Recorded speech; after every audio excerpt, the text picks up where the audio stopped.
I thought I was living a fairy tale, standing in that ivory gown, my hand resting protectively over the subtle curve where my baby grew, waiting to marry the man I loved.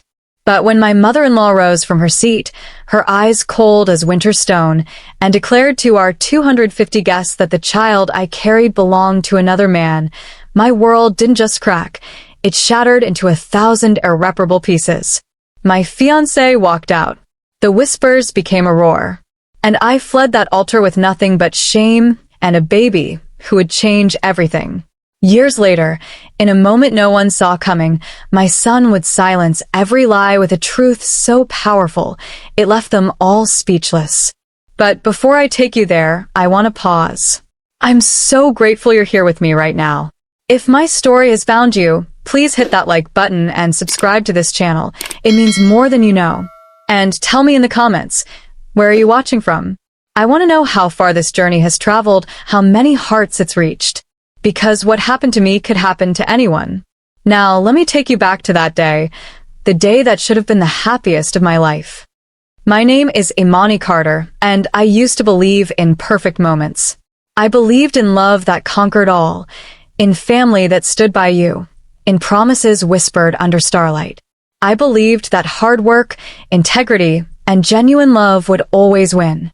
I was wrong. It was a Saturday in late September, and the sanctuary of Greater Hope Baptist Church in Atlanta was breathtaking. Sunlight streamed through stained glass windows, painting the mahogany pews in jeweled hues of amber and crimson. White roses and hydrangeas cascaded from every surface, their perfume thick and intoxicating.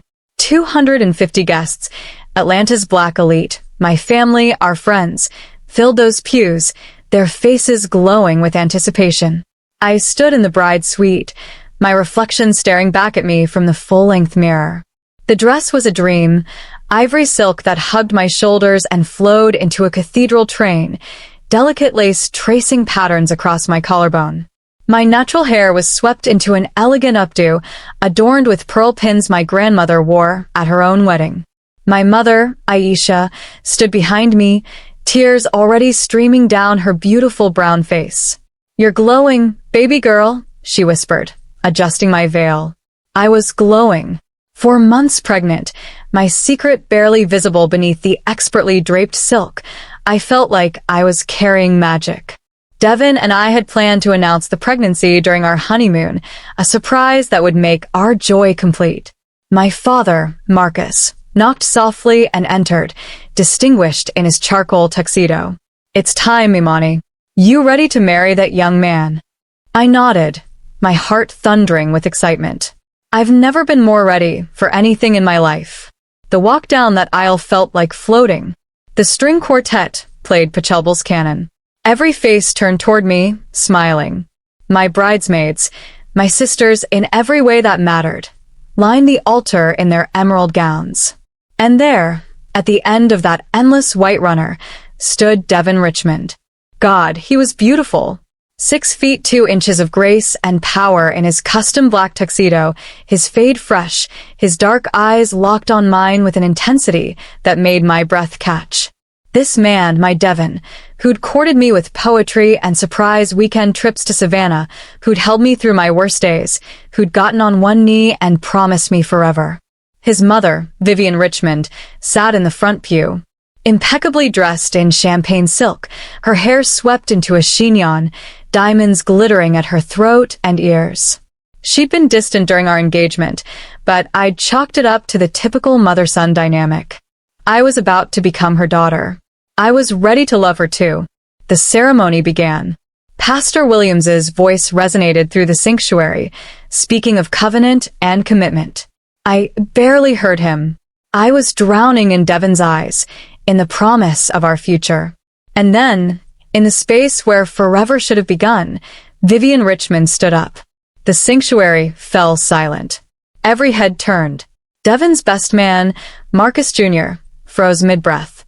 My bridesmaids exchanged confused glances. Vivian's voice, cultured and cold, cut through the silence like a blade. Before the ceremony continues, there is something everyone here needs to know. My stomach dropped. Devin's face paled. "Mother," What are you? The child she's carrying, Vivian said, her gaze fixed on me with surgical precision, is not my son's. The sanctuary erupted. Gasps. Whispers. My mother's anguished cry. The world tilted on its axis, and I reached for the altar to steady myself. Vivian produced a manila envelope from her designer clutch, holding it aloft like evidence in a courtroom. I have proof. Medical records. Paternity test results. This woman has been unfaithful. That's a lie. I screamed, my voice breaking. Devin, you know that's a lie. But when I looked at him, my Devin, my love, my future, I saw doubt flicker across his face like a shadow passing over the sun. His jaw clenched. His eyes went cold. Devin, please, I whispered, reaching for him. He stepped back. Away from me. Away from us. I'm sorry, he said, his voice hollow. I can't do this. And then he walked. Down the aisle, past his mother's triumphant face, past the stunned guests, out the sanctuary doors into the bright Atlanta afternoon. I stood there, alone at the altar, my hand still cradling my belly, while 250 people stared at me with judgment burning in their eyes. The whispers grew louder, a tide of shame and speculation that threatened to drown me. I ran.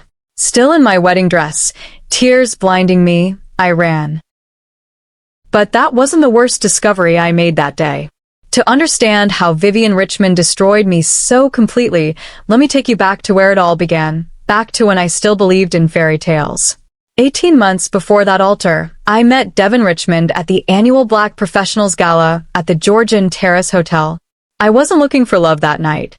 I was there representing my company, Sterling and Associates, one of Atlanta's premier digital marketing firms where I'd clawed my way up to marketing director. At 28, I was hungry, ambitious, and proud of every milestone I'd earned. I'd just stepped away from a conversation with potential clients when I felt someone's presence beside me at the bar.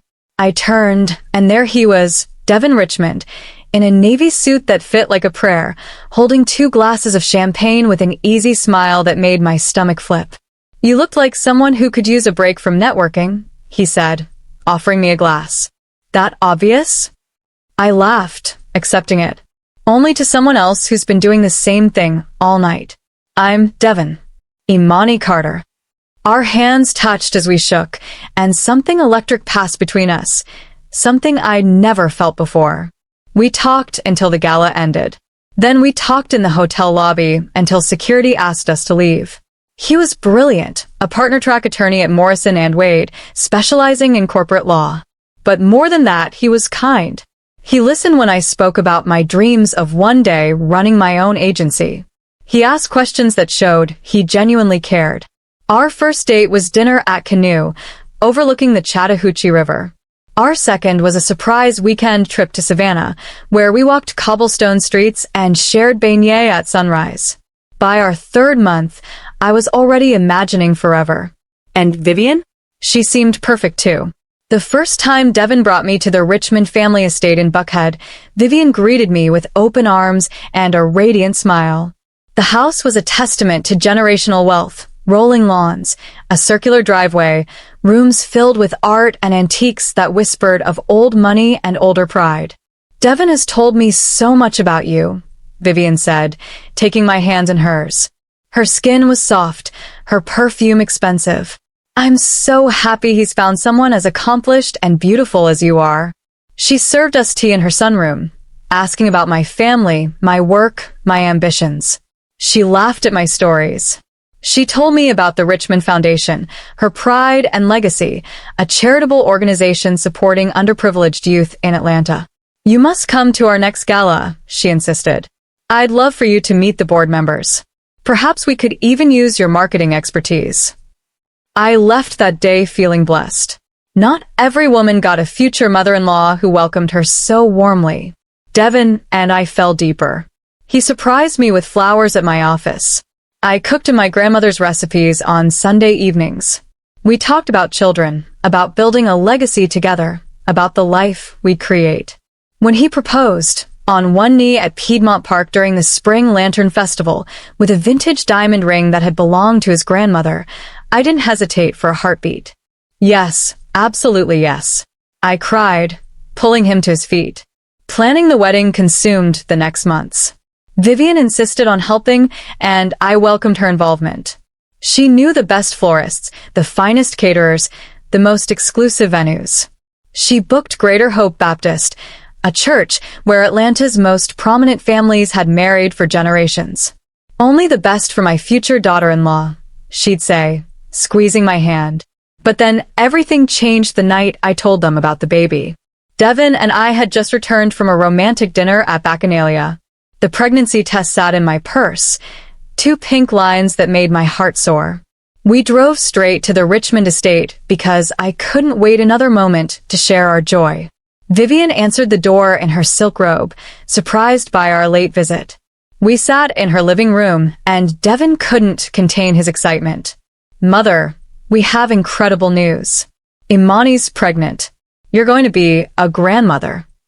I expected tears of joy. Instead, Vivian's face went very still. Her smile tightened at the edges. "How far along?" Her voice was measured, controlled. "About 6 weeks," I said, my hand instinctively moving to my still flat stomach. "I see." She set down her wine glass with deliberate care.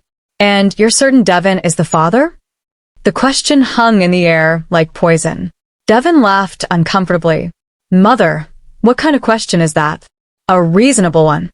Her eyes locked onto mine, and I saw something I'd never seen before. Cold calculation. "Imani, dear, tell me about your previous relationships." "Before Devin." My throat tightened. "I don't understand why that matters." "Humor me." Her smile never reached her eyes. "How many serious relationships have you had? Any overlap when you started dating my son?" "Vivian, there was no overlap. Devin is the only man I've been with in years." She nodded slowly, but her expression remained skeptical. Over the following weeks, the questions continued. They started subtle, mentions of paternity certainty, comments about modern relationships and complications. Then they grew bolder. "Have you considered a paternity test?" she asked one afternoon while we reviewed seating charts for the wedding. "Not that I doubt you, sweetheart, but wouldn't it give Devin peace of mind?" "Peace of mind?" My voice rose despite my efforts to stay calm. "Devin doesn't need peace of mind because he trusts me." "Of course he does." But her tone suggested otherwise. Devin noticed the tension. "My mother's just being protective," he'd say, kissing my forehead. "She'll come around once the baby's here." But the worst part, the part that haunts me still, was when Devin suggested I quit my job. We were at his apartment, reviewing our budget. I was 6 weeks from the wedding, 3 months pregnant, and exhausted from juggling work and wedding planning. "What if you took some time off?" Devin suggested, pulling me close. "Just until after the baby comes. We can afford it, and it would give you time to focus on becoming a mother." "I love my job," I protested weakly. "I know you do, but this is temporary. Once we're settled, you can always go back. Or start that agency you've always dreamed about." His hand rested on my belly. "Our baby needs you rested and happy." It made sense at the time. Sandra, my boss, was understanding when I gave my notice. She even promised my position would be waiting when I was ready to return. But walking out of that office for the last time, boxing up my awards and client portfolios, I felt a shift inside me, like losing a piece of my identity I didn't realize was so essential. Without my job, I became more dependent on Devin, more vulnerable, more isolated from the professional network I'd spent years building. Looking back now, I see the trap closing around me, carefully constructed, meticulously planned. Vivian's questions planted seeds of doubt. My resignation removed my financial independence. And I was too in love, too trusting, to see what was happening until it was far too late. The woman who'd welcomed me with open arms had been studying me all along, searching for weaknesses, preparing to strike when I was most exposed. And strike she did, on the day I stood most vulnerable, in front of everyone who mattered. The weeks after the wedding that never was became a blur of darkness. I can barely recall without feeling that suffocating weight pressing down on my chest all over again. My parents took me home, Not to the apartment I'd shared with Devon, but to their house in East Atlanta, the same house where I'd grown up dreaming of a future that now lay in ruins. My father, Marcus, carried my wedding dress in his arms like he was carrying a corpse. My mother, Aisha, held me as I sobbed in the back seat, her own tears falling silently into my hair. "We've got you, baby," she whispered over and over. "We've got you now."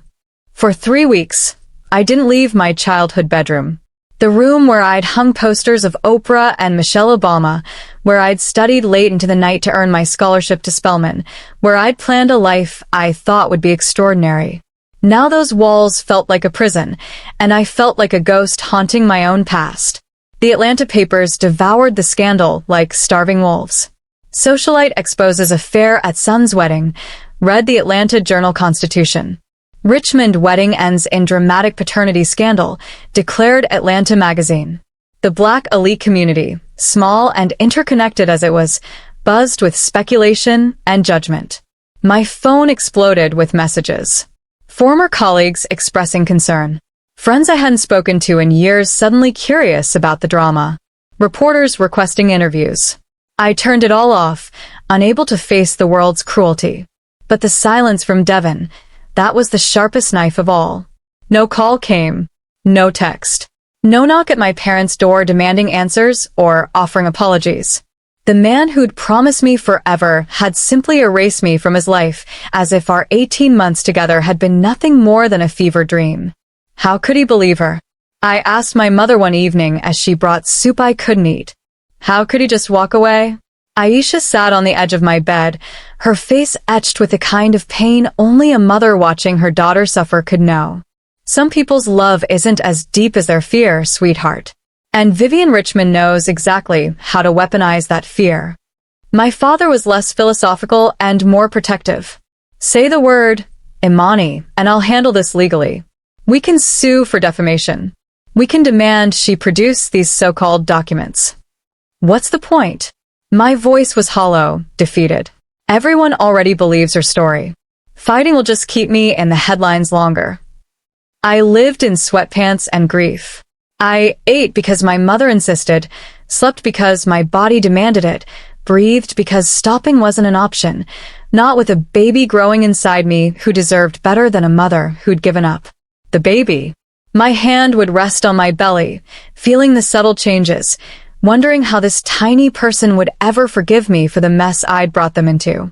One afternoon, about 3 weeks into my self-imposed exile, I was sorting through boxes of things my father had retrieved from Devon's apartment. Most of it was clothes and books, things that didn't matter anymore. But then I found it, a crystal vase Vivian had given me as an engagement gift. "For your future home," she'd said, her smile saccharine sweet.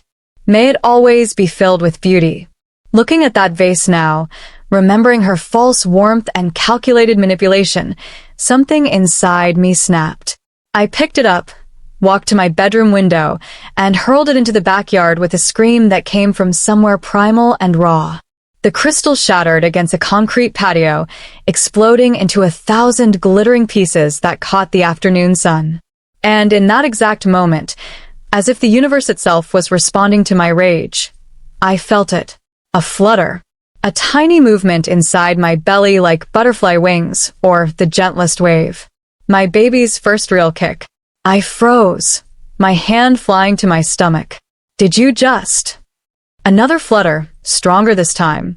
Oh my God. Tears streamed down my face, but these weren't tears of grief anymore. They were tears of recognition, of purpose, of a fierce protective love that burned away everything else. This baby, my baby, was real. Alive. Fighting to exist despite the chaos surrounding us. And if they could fight, then so could I. I sank to the floor, both hands cradling my belly, and I made 2 promises that would anchor everything that followed. "I will love you with everything I have," I whispered. "And I will make sure the truth comes out. Not for revenge. Not for vindication. But so you'll know your mother fought for you. Always." That evening, I took my first shower in days. I washed my hair. I put on real clothes.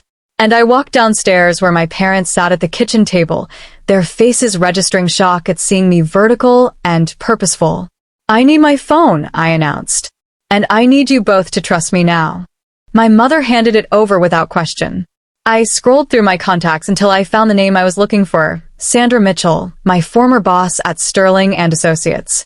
The phone rang twice before her warm voice answered. "Imani? Oh, honey, I've been so worried about you." "Sandra, I know this is going to sound crazy, but I need to know, is there still a place for me at the firm?"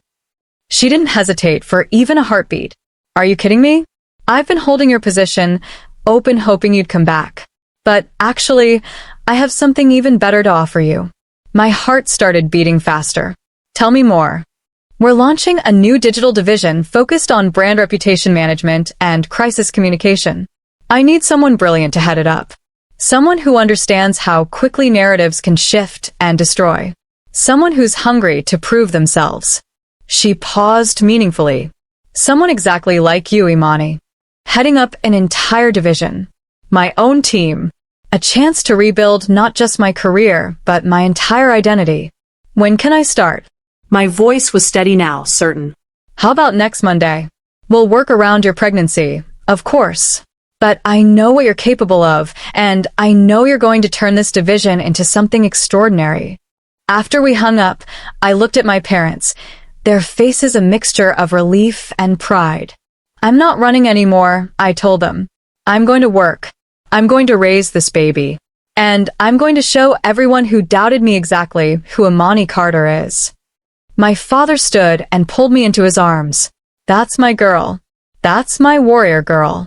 The road ahead would be brutal: single motherhood, rebuilding my reputation, navigating Atlanta society's judgment. But I'd found something more powerful than grief in that moment. My baby kicked. I'd found rage, Purpose. an unshakable determination to survive. And survive I did. But what I didn't know yet was that survival was just the beginning. The truth, Devon's truth, Vivian's truth, my truth, was still buried under lies. It would take 4 years and one innocent child's face to finally bring it all crashing into the light. The next 4 years became my masterpiece, a testament to what a woman can build from the ashes of her own destruction. I threw myself into work with a ferocity that surprised even Sandra. That first Monday back, 5 months pregnant, and walking into Sterling and Associates with my head held high, I felt every eye in that office tracking my movements. The whispers followed me like ghosts. But I'd learned something crucial in those dark weeks. Other people's opinions couldn't feed my child or build my future. Only I could do that.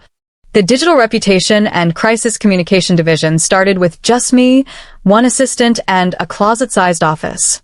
Within 6 months, we'd landed 3 major clients, companies drowning in PR nightmares who needed someone who understood crisis from the inside out. Within a year, my division had expanded to a team of 12 and occupied an entire floor. I was good at my job. No, I was exceptional. Because I knew intimately what it felt like to watch your reputation crumble in real time, to have lies become truth in the court of public opinion. I could anticipate attacks before they landed, craft narratives that resonated with authenticity, rebuild brands that others had declared dead. But my greatest achievement came on a February morning when I gave birth to Elias James Carter. Named after my father's middle name, James, my son entered the world screaming with a fury that made the nurses laugh. "This one's got spirit," the midwife declared, placing him on my chest. The moment I looked into his face, my world rearranged itself completely. He was perfect, 8 pounds, 3 ounces of pure possibility wrapped in a blue hospital blanket. Dark curls already covering his tiny head. Eyes that would eventually turn the same deep brown as his father's. Because there was no denying it, Elias was Devon's mirror image. The same slightly upturned nose. The same full lips. Even the same subtle dimple in his left cheek that appeared when he cried. Looking at my son was like looking at a miniature version of the man who'd abandoned us both. "He's beautiful, baby girl," my mother whispered, tears streaming down her face as she held her grandson for the first time. "He's everything. I replied, feeling a love so fierce it was almost frightening. I took 8 weeks of maternity leave, then returned to work with a vengeance. My parents helped with childcare during the day. At night, I'd rush home to feed Elias, read to him, sing him the lullabies my grandmother had sung to me. Weekends belonged entirely to him, parks and libraries and children's museums, building a world where he'd know nothing but love and stability. Work became my sanctuary and my statement. I wasn't just surviving, I was thriving. By the time Elias turned 3, I'd been promoted to senior vice president. My division had become Sterling and Associates' most profitable sector. I'd been featured in Atlanta Business Chronicle and invited to speak at industry conferences. The same society that had whispered about my scandal now watched my success with a mixture of admiration and discomfort. I'd refused to disappear into shame, and that refusal made me dangerous. But Vivian Richmond was watching too. The first sign came on a Tuesday afternoon when Elias was 2 years old. My assistant, Jennifer, knocked on my office door with a confused expression, holding an ornate gift box wrapped in silver paper. "This just arrived for you. No card, but the return address is from Tiffany and Company." My stomach tightened with instinctive dread as I opened the box. Inside, nestled in velvet, was an antique silver rattle, the kind passed down through generations of wealthy families. It was exquisite, engraved with intricate patterns and monogrammed with the letter R. Richmond. Devon's baby rattle. The message couldn't have been clearer if Vivian had written it in blood. "I'm watching. I know about Elias. And I'm reminding you of everything you lost." I placed the rattle back in its box with trembling hands, then threw the entire thing in my office trash. Jennifer looked at me questioningly, but I simply shook my head. "Wrong address," I lied. "Return it, please." But the real confrontation came 6 months later at Cafe Intermezzo in Midtown. I'd just finished a lunch meeting with a potential client, feeling powerful in my burgundy power suit and heels that added 3 inches to my height. The meeting had gone exceptionally well, another major account about to sign with my division. I was reviewing notes on my phone as I walked toward the cafe entrance when I nearly collided with someone stepping out. Vivian Richmond stood before me, impeccably dressed in cream Chanel, her signature pearls at her throat. For one suspended moment, we simply stared at each other, predator and prey uncertain of who held which role now. Imani Carter. Her voice was smooth as aged whiskey. "My goodness, don't you look successful? I've been reading about your remarkable career resurrection."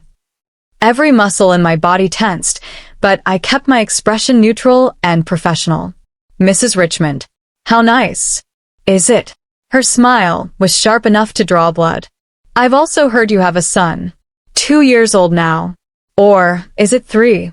He's 3. I wouldn't give her the satisfaction of seeing me flinch. She tilted her head, studying me with those calculating eyes that had haunted my nightmares. "And tell me, Imani, have you figured out who the father is by now? Or are you still playing that little game of pretend?" The cruelty in her voice, the casual dismissal of my son's existence, the mocking tone that suggested I was still the lying woman she'd exposed at that altar, should have devastated me. For years ago it would have. But I wasn't that broken girl anymore. I stepped closer, close enough that she had to look up slightly to meet my eyes, and I spoke with a clarity that came from 4 years of rebuilding myself brick by brick. "You destroyed your son's happiness, Mrs. Richmond. You destroyed his chance at a family, at love, at the truth he deserved. I hope that power was worth it, because from where I'm standing, you look like someone who's won the battle but lost everything that actually mattered." For just one heartbeat, just one, I saw something flicker across Vivian's face. Fear, maybe, or recognition that she was no longer dealing with a vulnerable pregnant girl but a woman who'd survived her worst and emerged stronger. Then her mask slipped back into place. "How dare you? Have a beautiful day, Mrs. Richmond." I walked past her, my head high, my stride confident. My hands didn't start shaking until I reached my car. But even as they trembled on the steering wheel, I felt something powerful rising in my chest. Not anger anymore. Not fear. Victory. Because I'd looked my destroyer in the face and refused to break. I drove home to my son, who greeted me at the door with his gap-toothed smile and Devon's dimple, shouting, "Mama's home," with pure joy. This was my life now. This was my truth. And nothing, not Vivian's taunts, not Devon's absence, not society's judgment, could take it away from me. But fate had other plans. Because sometimes the truth doesn't wait to be discovered. Sometimes it announces itself in the most unexpected places, with the most devastating timing. And for us, that place was an emergency room on a Tuesday evening when my son needed stitches and the man who'd abandoned us both happened to be standing 10 feet away. The call came at 2:30 on a Tuesday afternoon while I was presenting to the board of directors, a moment that would alter the trajectory of everything that followed. "Ms. Carter, this is Principal Matthews from Brookhaven Academy. Elias had an accident on the playground. He's okay, but he's going to need stitches. We're taking him to Grady Memorial." My heart stopped beating for 3 full seconds. "I'm on my way. Stay with him, please." I abandoned the presentation mid-sentence, grabbed my purse, and ran for the parking garage. Traffic on Peachtree was nightmare thick, and every red light felt like a personal assault. My hands gripped the steering wheel so tightly my knuckles went white as I called my mother. "I'm meeting you there, baby," she said immediately. "Marcus and I are leaving right now." Grady Memorial's emergency room on a Tuesday afternoon was controlled chaos, a reflection of Atlanta's intense urban pulse. The waiting area overflowed with humanity in various states of distress. A toddler screamed while her mother tried to soothe her. An elderly man clutched his chest. 2 teenagers with basketball injuries competed to tell the most dramatic version of their collision. I burst through the automatic doors like a woman possessed, scanning the room frantically until I spotted the school nurse, Mrs. Chun, sitting with Elias in the far corner. My baby. My whole world. His face was tear-streaked, his left eyebrow covered with a blood-soaked gauze pad that the nurse held in place. But when he saw me, his face transformed with relief. "Mama's here," he cried, reaching for me. I swept him into my arms, careful not to jostle his injury, breathing in his familiar scent of playground dust and the apple juice from snack time. "I've got you, sweetheart. Mama's got you now." I examined the wound as gently as possible, a gash above his eyebrow, deep enough to need attention but not life-threatening. "What happened, baby?" "I was running too fast," he sniffled against my shoulder. "And I tripped on the monkey bars. It hurts so much, Mama." I know, but you're being so brave. The doctor's going to fix you right up." Mrs. Chun briefed me on the details while we waited for Tria. "Standard playground accident," she assured me. "No signs of concussion. Just an unfortunate collision with metal equipment that split the skin." We were finally called back after 40 agonizing minutes. The nurse led us through the maze of curtained exam areas, the smell of antiseptic and suffering thick in the air. She settled us in Bay 7 and promised the doctor would be with us shortly. Elias sat on the exam table, his little legs dangling, his SpongeBob Band-Aid collection from his backpack now decorating his arms for moral support. I held his hand, telling him stories about when I was little and had gotten stitches after falling off my bike. "Did it hurt a lot?" he asked, his eyes wide with 4-year-old concern. "A little bit. But I was brave, just like you're being now." "I'm being so brave, right, Mama?" "The absolute bravest." The curtain swooshed open, and I expected a doctor. Instead, a woman's voice, sharp with authority and fear, cut through the general yar noise. "Someone help us. She's not breathing right. Please, somebody help." I knew that voice. God help me, I knew it in my bones before I even turned around. Through the gap in our curtain, I could see into the corridor. A team of medical staff rushed past, wheeling a gurney at dangerous speed. And walking beside that gurney, his face carved with panic and something that looked like aged desperation, was Devon Richmond. For years since I'd seen him walk away from our altar, and he looked like a decade had passed. New lines etched his forehead. Gray threaded through his fade at the temples. His expensive suit couldn't hide the weight of whatever burdens he'd been carrying. And on that gurney, pale, gasping, clutching her chest, was Vivian Richmond. Severe cardiac event. A doctor shouted. Get her to trauma 2 immediately. They disappeared around the corner, Devin following like a man in a nightmare. My heart hammered against my ribs. Of all the hospitals in Atlanta, of all the days, of all the moments, fate had thrown us into the same building when we were both at our most vulnerable. Mama, who is that? Elias asked, tugging my sleeve. Nobody, baby. Just some other people who need help. But even as I said it, I knew this wasn't over. The universe had just shifted on its axis, and we were all about to feel the earthquake. Our doctor arrived, young, efficient, kind, and began prepping Elias for the stitches. I held my son's hand as they cleaned the wound, applied the numbing agent, prepared the sutures. Elias squeezed my fingers so tightly I thought they might break, but he didn't cry. Not once. You're doing amazing, sweetheart, I whispered. Almost done now. The doctor worked quickly, placing 5 neat stitches above Elias's eyebrow. He was just tying off the final suture when the temporary bandage they'd placed on Elias's forehead earlier, the one soaked through with blood, slipped slightly and fell onto the exam table. And in that exact moment, Devin Richmond walked past our open curtain. He was moving slowly, like a man in shock, probably heading to the waiting area while they worked on his mother. His eyes were red-rimmed and distant. But then, drawn by some invisible force, his gaze shifted into our exam bay. He saw Elias. I watched it happen in slow motion. Devin's eyes landed on my son's face, the dark curls falling across his forehead, the deep brown eyes, the full lips, and that unmistakable dimple in his left cheek that appeared when Elias grimaced from the stitching discomfort. Devin's entire body went rigid. His face drained of all color. His mouth opened slightly, as if someone had physically struck him in the chest. He was looking at himself, at his own childhood face staring back at him from 4 years into a future he'd abandoned. I saw the math calculating behind Devin's eyes. Saw the moment the numbers aligned, Elias's age, the timeline, the undeniable genetic mirror. Saw 4 years of lies crumbling like a house built on sand. Oh my God, Devin whispered, his voice cracking in the middle. Oh my God, that's... He took a step toward us, then stopped, uncertainty freezing him in place. His eyes found mine, and in them I saw everything. Recognition, horror, devastating realization, and something that looked like the death of hope. Imani. My name came out broken. Is that? How old is he? My throat had closed completely. I couldn't speak. Couldn't move, couldn't do anything but hold my son tighter as the moment I'd both dreaded and secretly longed for finally arrived. He's 4. I managed finally, my voice barely audible. His name is Elias.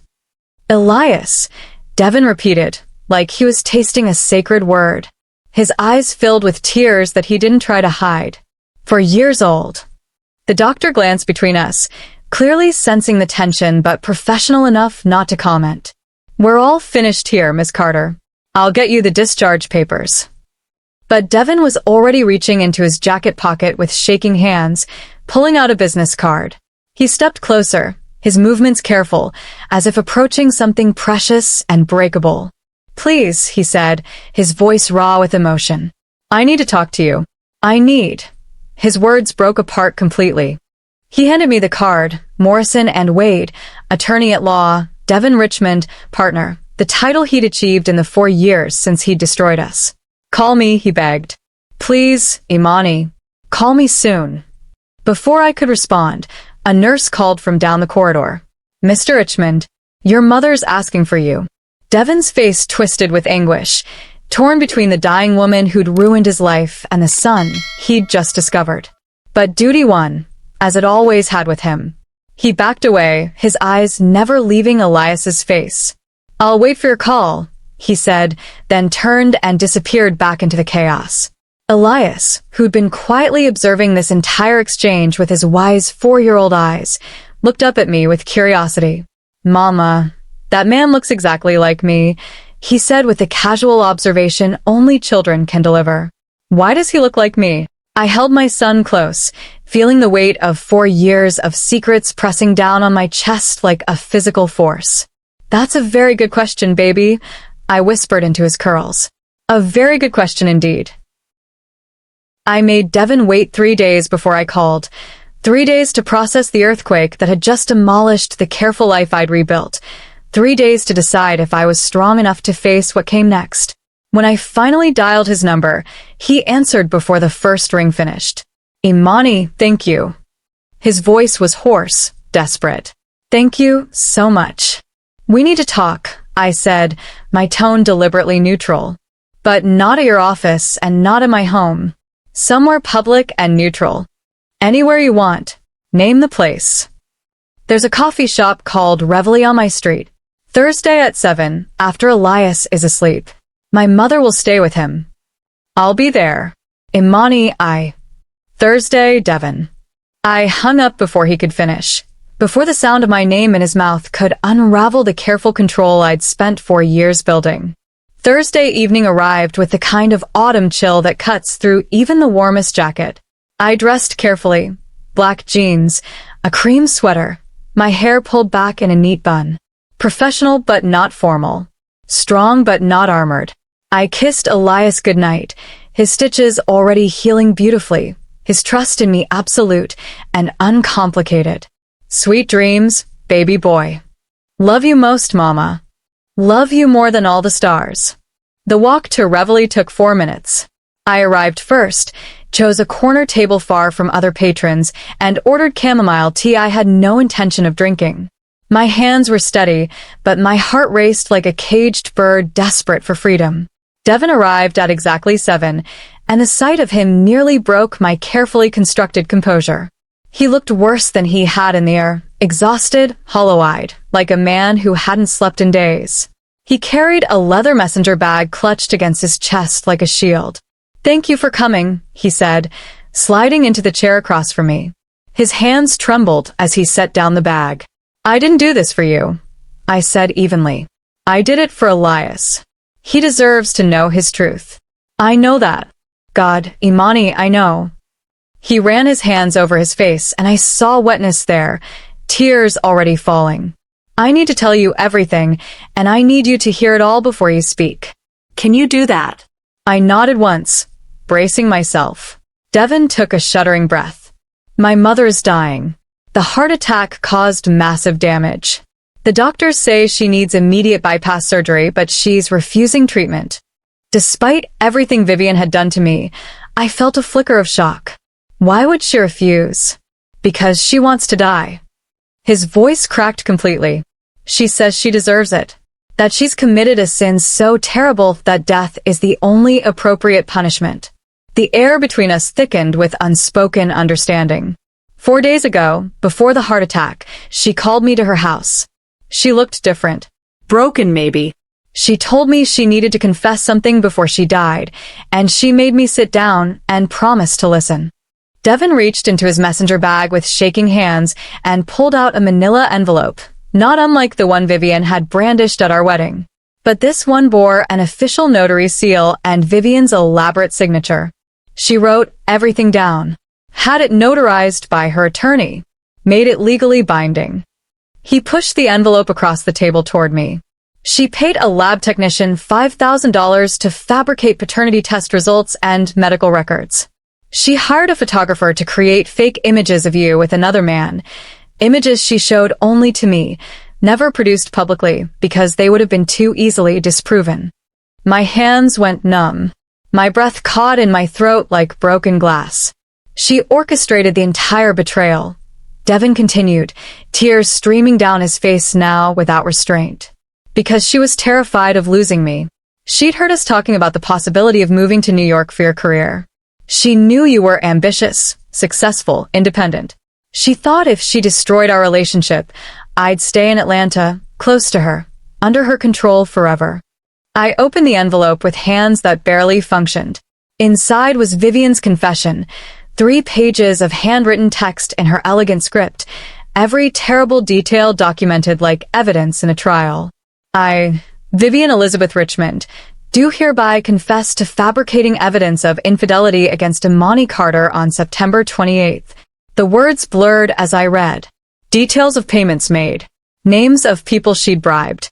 Descriptions of how she'd manipulated Devin in the days leading up to the wedding, planting seeds of doubt about my fidelity, suggesting that my career ambitions meant I couldn't truly love him. I acted out of fear of losing my son. I destroyed an innocent woman's reputation and happiness. I denied my son 4 years with his child. There is no forgiveness adequate for what I have done. I believed her, Devin whispered, his voice raw with self-loathing. I stood there at that altar, and when she showed me those fake photos, I believed her instead of trusting you. I walked away from you, from our baby, from everything real and true because I was too weak to question my own mother.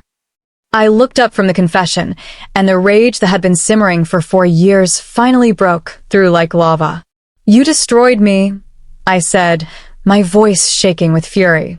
I stood in front of 250 people, pregnant and vulnerable, and you left me there like I was nothing. Like our love meant nothing. Like I meant nothing.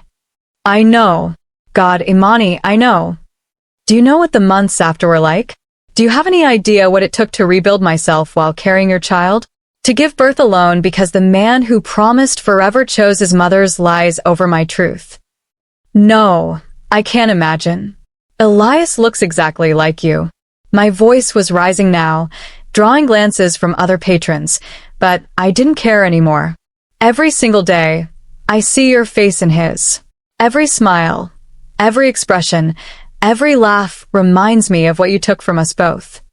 Devin's face crumpled completely. I'm so sorry. I know sorry doesn't fix anything, but I'm so desperately sorry. We sat in terrible silence while other people's ordinary conversations hummed around us like white noise. Finally, when I could breathe again, I spoke. If you want to be in Elias's life, and I mean truly be in his life, not just ease your conscience, there will be conditions. Non-negotiable conditions. Anything. I'll do anything. Full transparency, always. No lies, no manipulation, no games. If you promise him something, you follow through. If you can't follow through, you tell him why honestly and age-appropriately. Devin nodded frantically. Yes, absolutely yes. You earn his trust through consistency, stability, and love. Not through expensive gifts or guilt. Through showing up, repeatedly, reliably, until he knows you're safe. I understand. I promise. And your mother. I felt my jaw tighten. She doesn't get near my son until I decide, if I ever decide, that she's genuinely changed. Not dying and guilty. Changed. She's asked to meet him. Devin's voice was barely audible. She wants to apologize to you both before she goes.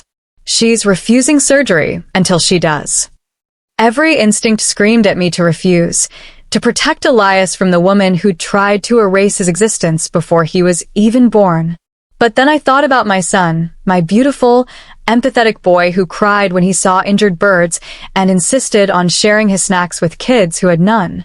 I'll meet her, I said finally, not for her redemption, not for her peace, but because if she dies and Elias ever learns I kept them apart, he might not forgive me. So I'll let her meet him once, with me present every moment, and she'll live with whatever happens after that. Devin reached across the table as if to take my hand, then thought better of it. Thank you. Imani, thank you so much. Don't thank me yet. I stood, gathering the confession and my untouched tea. We haven't begun the hard part. That starts now, and it doesn't end until Elias is grown and whole despite everything your family tried to destroy. I walked out of that coffee shop with 4 years of pain finally validated by truth. But validation doesn't erase damage. It doesn't rewrite history. It doesn't give back time stolen. The truth had finally emerged from its grave. Now we all had to figure out how to live with what it revealed. The meeting with Vivian Richmond was scheduled for Saturday afternoon at her Buckhead estate, the same house where I'd once sipped tea and foolishly believed I was joining a family that would love me. I dressed Elias in his favorite outfit, a blue button-down shirt and tiny khakis that made him look impossibly grown up. As I combed his curls, He studied me in the mirror with those wise eyes that saw too much. "Where are we going, Mama? You look nervous." "We're going to meet someone important," I said carefully. "Someone who needs to say sorry for something." "Like when I have to say sorry after I'm naughty?" "Exactly like that, baby. Exactly like that. Devin met us at the door, his face a mixture of gratitude and dread. The house looked the same, still imposing, still beautiful, still radiating old money and older secrets. But everything felt different now, tainted by truth. Vivian waited in her sunroom, the same place where she'd once welcomed me with false warmth. But the woman sitting in that ornate chair bore little resemblance to the powerful socialite who destroyed my life. She was rail-thin, her skin almost translucent, her breathing labored despite the oxygen cannula beneath her nose. Death hovered close, patient and certain. When she saw Elias, her face crumpled completely. "Oh my God," she whispered, tears streaming down her hollow cheeks. "He's beautiful. Devin, he's so beautiful." Elias, ever observant, moved closer to me. "Mama, why is that lady crying?" "Because she's very sorry about something she did," I said, keeping my voice steady despite the anger still simmering beneath my surface. "And she wanted to tell you that." Vivian confirmed everything, the bribe technician, who died 2 years ago, she said, though she'd continued making anonymous payments to his widow out of guilt, the fabricated photos, the calculated manipulation. She spoke directly to Elias in the simple language of apology, though he couldn't possibly understand the magnitude of what she'd done. "I made a terrible mistake," she told him, her voice breaking. "I hurt your mama and your daddy because I was scared. And I'm so sorry."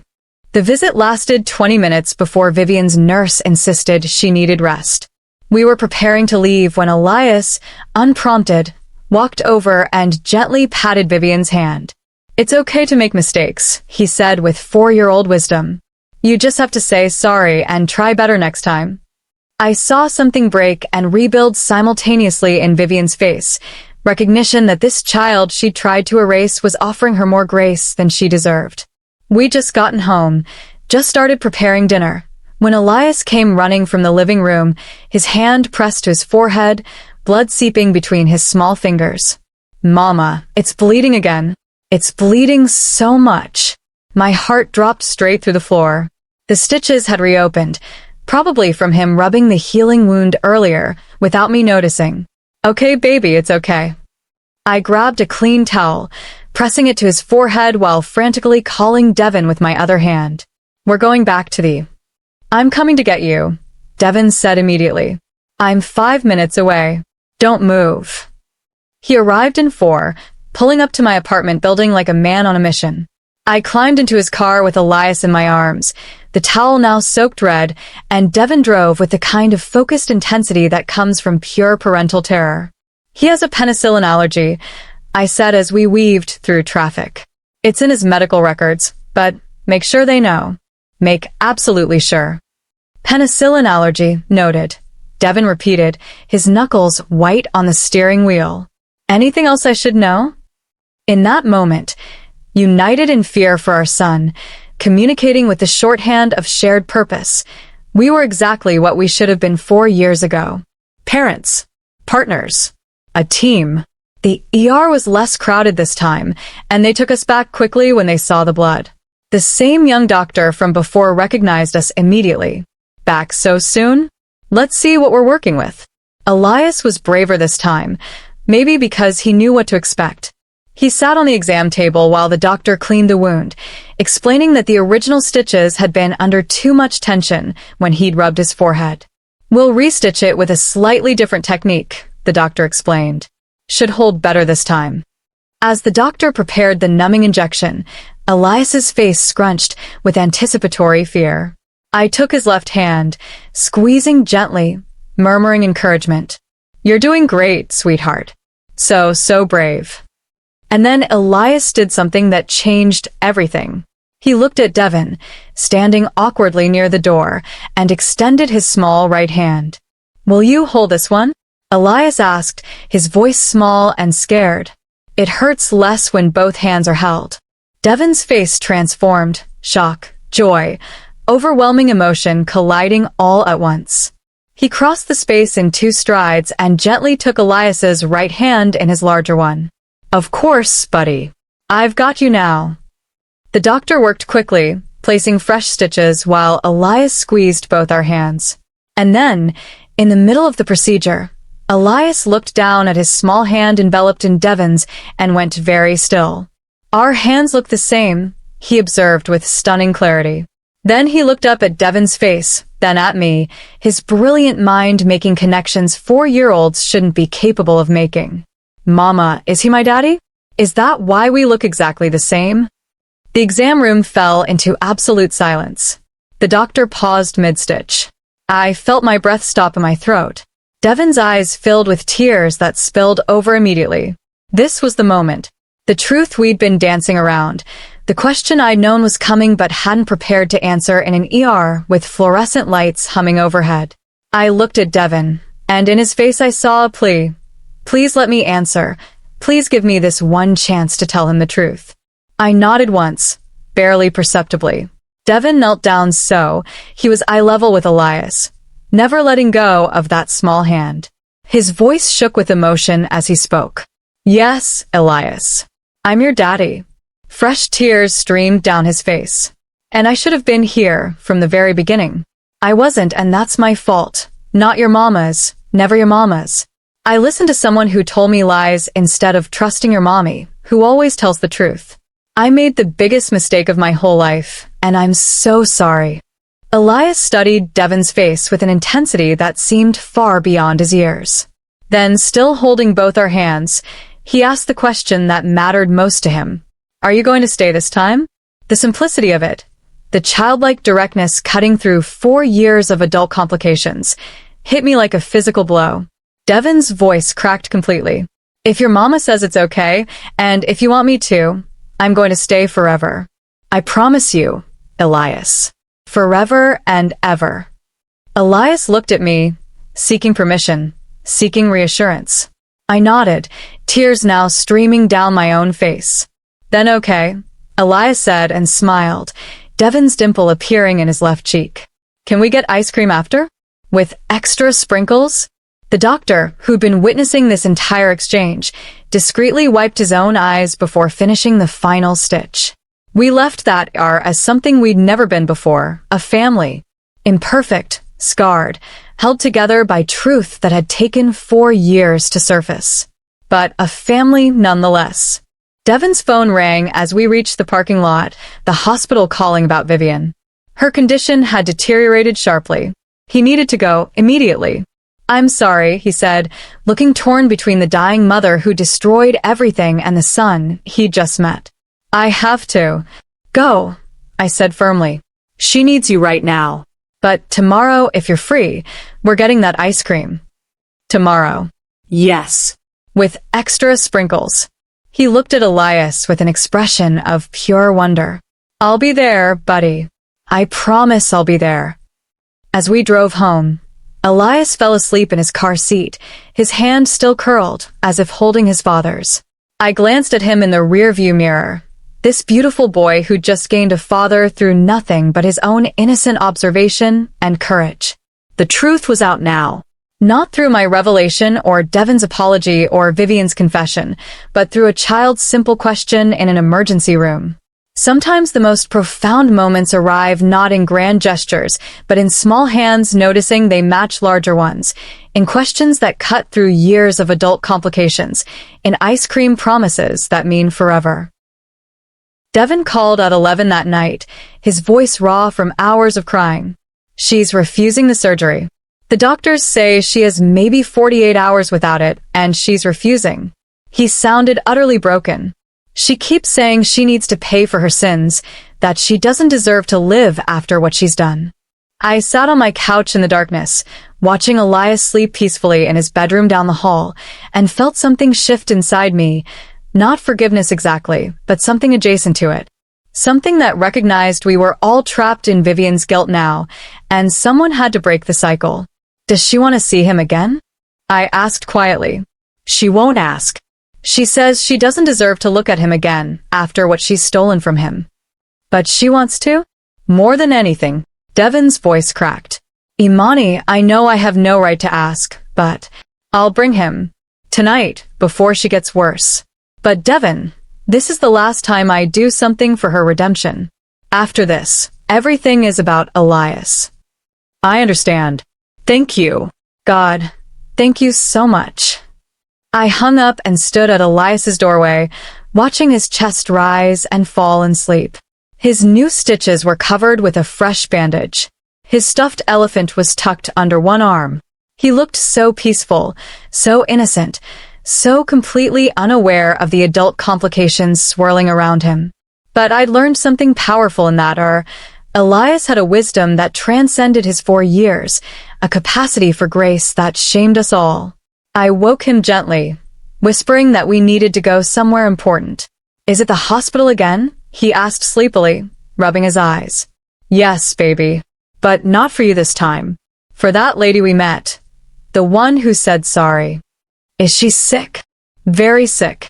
And she needs to see you one more time. Elias sat up, suddenly more alert. Can I make her a card? When I'm sick, cards make me feel better. My throat tightened with emotion. That's a beautiful idea, sweetheart. A very beautiful idea. While I called my mother to let her know where we'd be, Elias sat at the kitchen table with his crayons and construction paper, his little tongue poking out in concentration as he drew. When he finished, he held it up proudly. Look, Mama. It's a family of birds. 3 birds perched on a branch. 1 large, 1 medium-sized, 1 tiny. The big bird and the tiny bird were clearly identifiable. The medium bird stood between them, wings slightly spread as if protecting or connecting them both.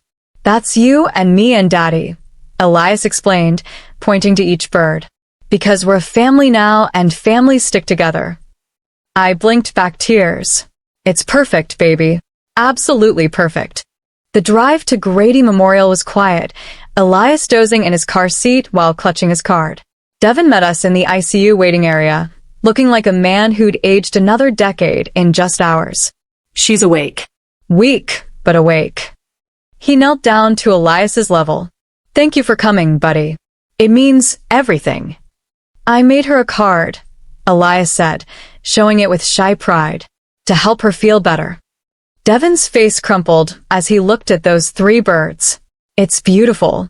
She's going to love it. The ICU room was all monitors and machines, the steady beep of Vivian's heartbeat marking time she decided not to extend. She looked even frilier than before, her skin the color of old paper, her breathing labored despite the oxygen mask. When she saw Elias, her eyes filled with tears that leaked down her temples. You came back, she whispered, her voice barely audible through the mask. After everything, you came back. Elias approached her bed with the careful uncertainty of a child who understood sickness, even if he didn't understand death. He held up his card. I made this for you. It's our family, me and Mama and Daddy. See the birds. Vivian took the card with shaking hands, studying it like it was the most precious artifact in the world. Family birds, she managed. It's so beautiful. Families should stick together, Elias said with absolute conviction. That's what makes them strong. When one bird is sick, the other birds help. But I hurt your family, Vivian said, her voice breaking. I broke it apart before you were even born. Elias tilted his head, considering this with his characteristic thoughtfulness. Then he said something that would echo in my heart forever. My teacher says when we make bad choices, we have to sit in the thinking chair and think about being better. Maybe you were in the thinking chair, and now you thought about it. The simplicity of it, reducing 4 years of calculated cruelty to a preschool timeout, should have been absurd. But somehow, from this child's mouth, it was profound. I've been thinking about it every day, Vivian whispered. Every single day since I did it. Then you should stop being in the thinking chair now, Elias declared with 4-year-old logic. You said sorry. You thought about it. Now you should get better, so we can all be birds together. I watched something fundamental shift in Vivian's face, a loosening of the death grip she'd maintained on her guilt. She looked at me, seeking permission for something she didn't deserve. "He's right, you know," I said quietly, surprised by my own words. "We can't change what happened. We can only decide what happens next. And Elias needs a family that's whole, even if it's complicated, even if it takes years to heal. He needs everyone alive and trying."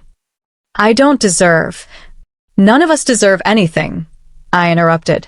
"We just get chances. And you're wasting yours by choosing death over the hard work of making amends." Elias climbed onto the chair beside Vivian's bed, patting her hand with the same gentle comfort he'd shown before. "Will you get the surgery? Please? I want you to see me grow up. I'm going to be really tall, Mama says." Vivian looked at this child, her grandson, the one she'd tried to erase, offering her unconditional acceptance despite everything. And I saw the moment it broke through her armor of self-punishment. "If I get the surgery," she asked hesitantly, "will you come visit me sometimes? After I'm better?" "Of course," Elias said, as if this were the most obvious thing in the world. "That's what families do. We can play games and read stories, and I can tell you about school." She looked at Devin, then at me, tears streaming freely now. "I'll do it. I'll have a surgery." Devin's sob of relief echoed through the small room. He immediately pressed the call button for the nurse, his voice urgent as he explained his mother had changed her mind. The medical team descended quickly, consent forms, surgical prep, explanations of risks and recovery. Through it all, Elias sat quietly, still holding Vivian's hand, his presence somehow steadying everyone in that room. As they prepared to wheel her to surgery, Vivian looked at Elias one more time. "Thank you," she whispered. "Thank you for giving me a reason to live." "You're welcome," Elias said with simple grace. "See you after they fix your heart." The surgery took 6 hours. Devin, Elias, and I waited in a strange bubble of tentative unity, not quite comfortable, not quite forgiven, but unified by our concern for the woman whose choices had devastated us all. Elias fell asleep across 2 chairs, his head in my lap, his hand somehow finding Devin's where it rested on the armrest between us. And in that moment, I felt it, the possibility of something new being built from the wreckage of what had been destroyed. When the surgeon finally emerged, exhausted but smiling, he delivered the news that would change everything. The surgery was successful. But I have to tell you, her heart was in worse shape than we thought. If she'd waited even another day, she wouldn't have made it. He looked at us with something like wonder. The cardiologist said something shifted overnight. She developed what we call a will to live. That made all the difference. Devin looked at Elias, sleeping peacefully despite the chaos around him, and understanding passed between us without words. It wasn't medical intervention that had saved Vivian Richmond. It was a 4-year-old boy with crayons and construction paper, with simple wisdom about thinking chairs and family birds, with a capacity for forgiveness that shamed every adult in his orbit. Sometimes redemption doesn't come from grand gestures or eloquent apologies. Sometimes it comes from a child's voice saying, "Families should stick together," and meaning it with their whole heart. Sometimes grace arrives in the smallest packages, delivered by the most unexpected messengers. And sometimes the people who deserve forgiveness least receive it from those who've been hurt the most, not because it's earned, but because love, real love, refuses to keep score. 7 months later, I stood in my parents' backyard, hanging streamers for Elias's 5th birthday party, and marveled at how profoundly everything had changed. The grass was freshly cut, the autumn air crisp with the promise of cooler days ahead. Tables covered in superhero-themed decorations dotted the lawn. A bounce house, Elias's specific request, dominated one corner. And in the kitchen, my mother and Vivian Richmond worked side by side, arranging cupcakes on tiered stands. Yes, Vivian Richmond. In my parents' kitchen, laughing at something my mother said. If you'd told me a year ago this scene would exist, I would have called you delusional. But here we were, building something none of us could have imagined from the rubble of what had been destroyed. Vivian's recovery had been long and grueling. The bypass surgery saved her life, but the real work happened in the months that followed. She'd started therapy, real, intensive therapy with a trauma specialist who didn't let her hide behind wealth or social status. She attended twice weekly, confronting the fear and control that had driven her to destroy her son's happiness. I thought if I could control everything, I could prevent loss, she told me during one of our carefully supervised visits. After Devon's father died, I became obsessed with keeping Devon close. Your ambition, your independence, it terrified me because it meant you might take him away. So I destroyed you instead. She'd paused, her hands shaking. I've spent 58 years believing control equals love. I'm learning how wrong I was. I didn't forgive her immediately.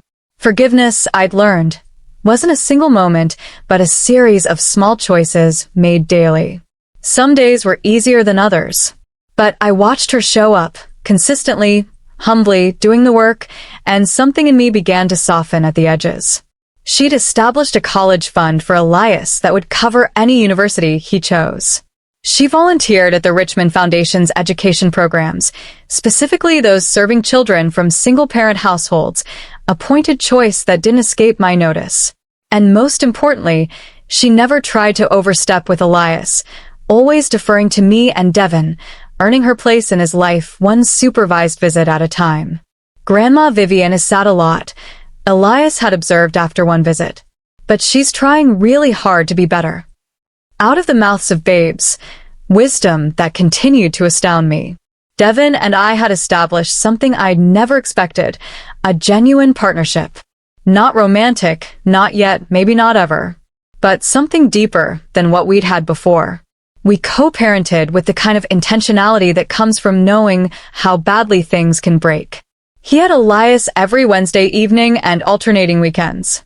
He never missed a pickup, never canceled last minute, never made promises he couldn't keep.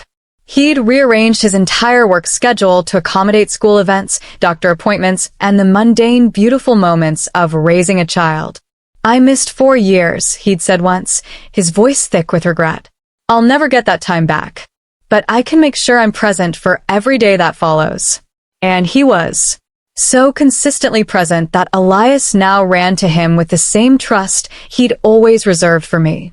Watching them together, Devon teaching Elias to ride a bike, reading bedtime stories in different character voices, their matching laughs filling my apartment, I felt something complicated and tender growing in my chest.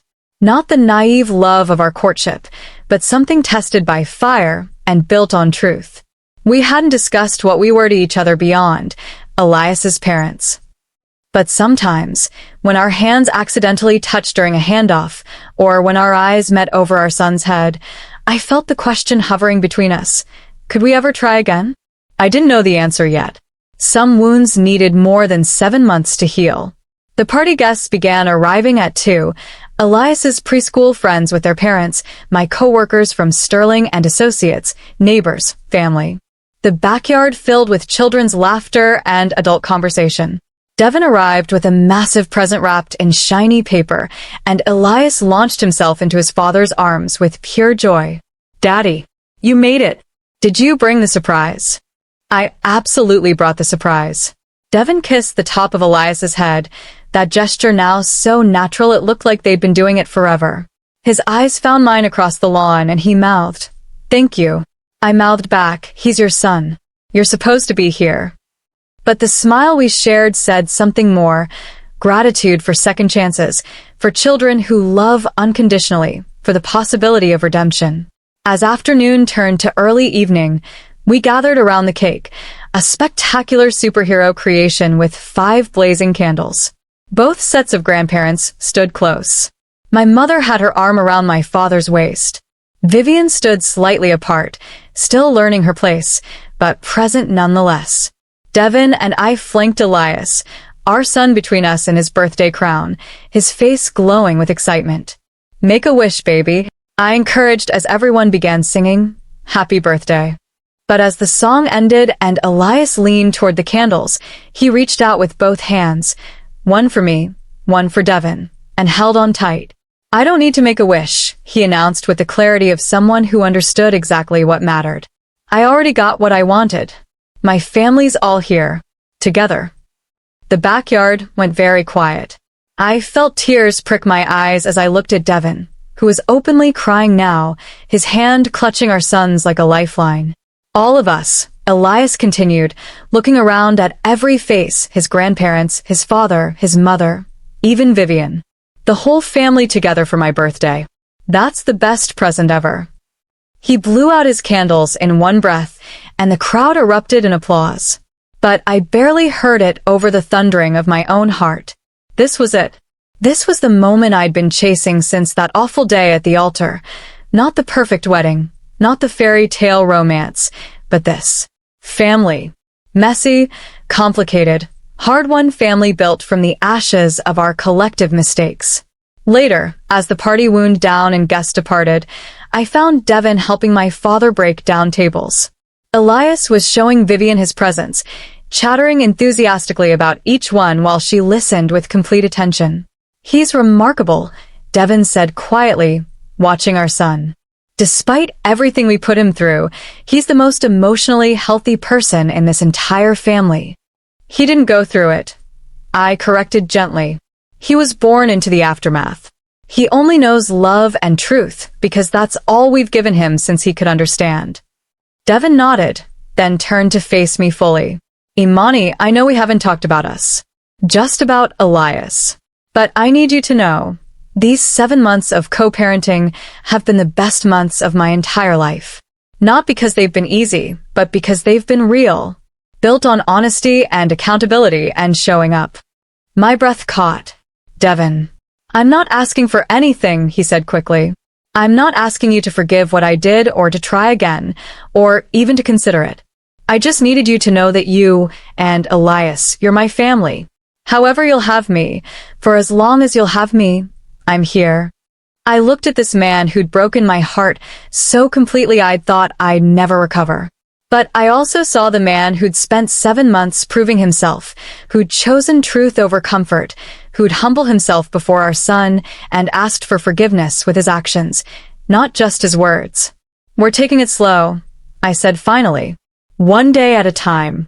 Earning back trust isn't quick." "I know that." His voice was steady. "I have all the time you need." As the sun set over my parents' backyard, I watched Elias run between his various family members, collecting hugs and final birthday wishes. He stopped in front of Vivian, who'd been preparing to leave.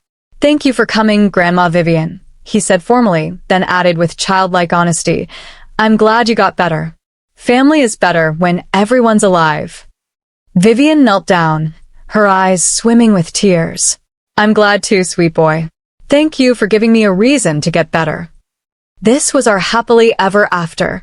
Not the one I'd imagined in that ivory wedding dress, but the one we'd built together through confession and consequence, through children's wisdom and adults' willingness to change. It wasn't perfect. Some days were still hard. Some moments still carried the weight of what had been lost. But it was real. It was earned. It was held together not by romantic delusion, but by Elias's simple, powerful love, a love that saw past mistakes to the family we could become if we all chose, daily, to do the work. As I tucked Elias into bed that night, he clutched his new stuffed dragon and smiled sleepily. "Best birthday ever, Mama.